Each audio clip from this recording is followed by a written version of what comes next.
बारहमास भवानी रुच मुच कैसे हो सिंगार। बारहमास भवानी रुच मुच कैसे हो सिंगार। बारहमास भवानी रुच मुच कैसे हो सिंगार। बारहमास भवानी रुच मुच कैसे हो सिंगार। रुच मुच कैसे हो सिंगार। रुच मुच कैसे हो सिंगार। बारहमास भवानी रुच मुच कैसे हो सिंगार।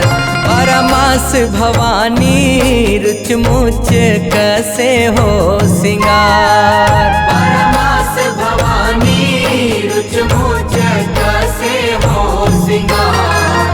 बारहमास भवानी रुच मुच कैसे हो सिंगार।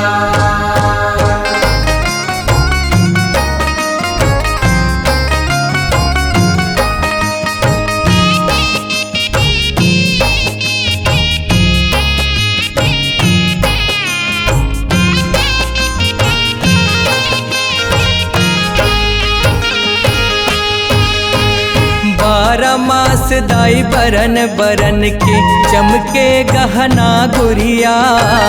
चमके गहना गुरिया हो मैया, चमके गहना गुरिया। माह आषाढ़ ऋतु छुनुर छुनुर दाई माह भर बाजे चुरिया। माह भर बाजे चुरिया हो मैया, माह भर बाजे चुरिया।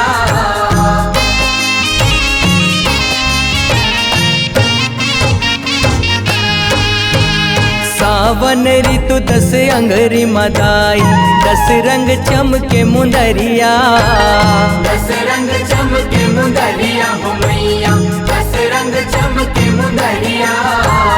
मास भादो के पहिरे माता देवपुर लाल चुनरिया।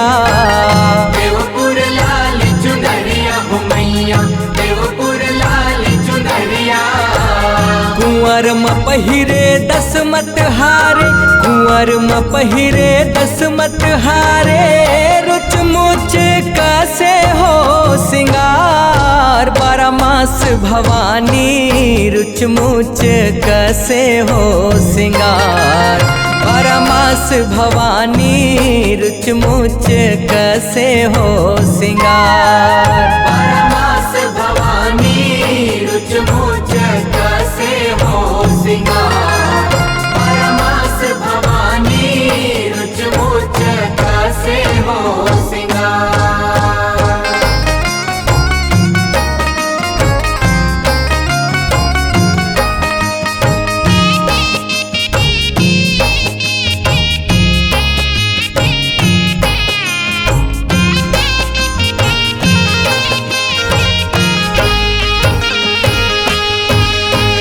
कार्तिक महीना पियर पियर दाई कान के खिनवा बाली।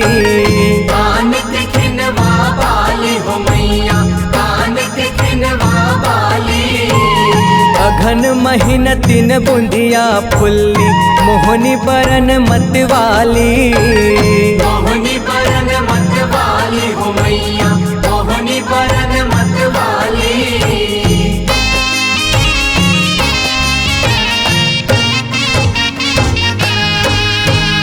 पूस मास म पवन पुरवैया बिगड़े चुंदी बिकराली। बिगड़ चुंदी बिकराली हो मैया, बिगड़ चुंदी बिकराली। माघ महीना दाई मांग भरे तै अम्बे माता लाली। अम्बे माता लाली हो मैया, अम्बे माता लाली। फागुन मास कमर कर धनिया, फागुन मास कमर कर धनिया। रुच मुच कैसे हो सिंगार। बारहमास भवानी रुच मुच कैसे हो सिंगार। बारहमास भवानी रुच मुच कैसे हो सिंगार। बारहमास भवानी रुच मुच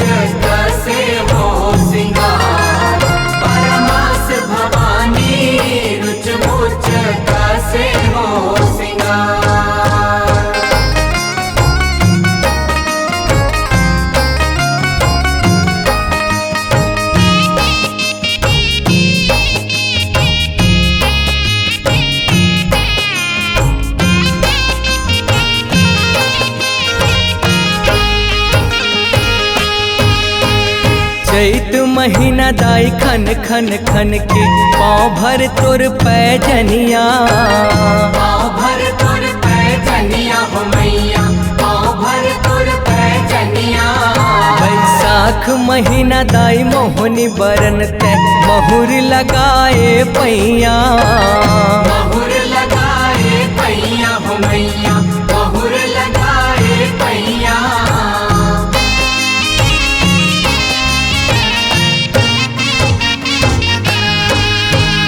जेठ महीना में चुटकी बिछिया पहिरे भवानी मैया।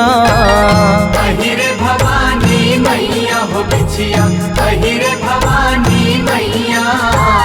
देवपुर ले देवकुल बरसाई नाचे लंगूरे भैया।